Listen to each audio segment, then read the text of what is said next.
లోకమును దేవుడు ఎంతో ప్రేమించాడు. మరి మన లోకాన్ని ప్రేమించాలని ప్రశ్నిస్తే 1 యోహాను పత్రిక 2వ అధ్యాయము 15వ వచనంలో దేవుడు ఏమంటాడంటే, లోకమును కానీ లోకములో ఉన్న వాటిని కానీ ప్రేమించకూడదు, ప్రేమిస్తే తండ్రి ప్రేమ మనలో ఉండదు అని చెప్పి దేవుడు వాక్యం సెలవిస్తుంది. హల్లెలూయా.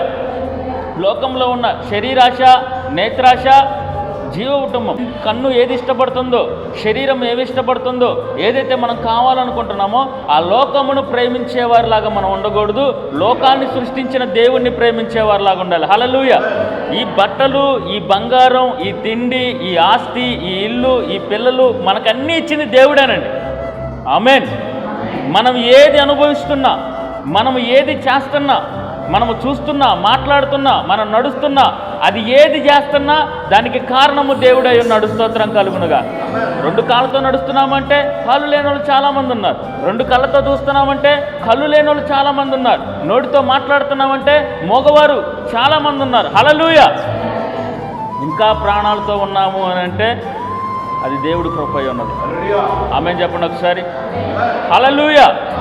కాబట్టి లోకమును కాదు మనం ప్రేమించేది, ఈ లోకంలో మనకు సమస్తాన్ని ఇస్తున్న దేవుణ్ణి ప్రేమించాలి.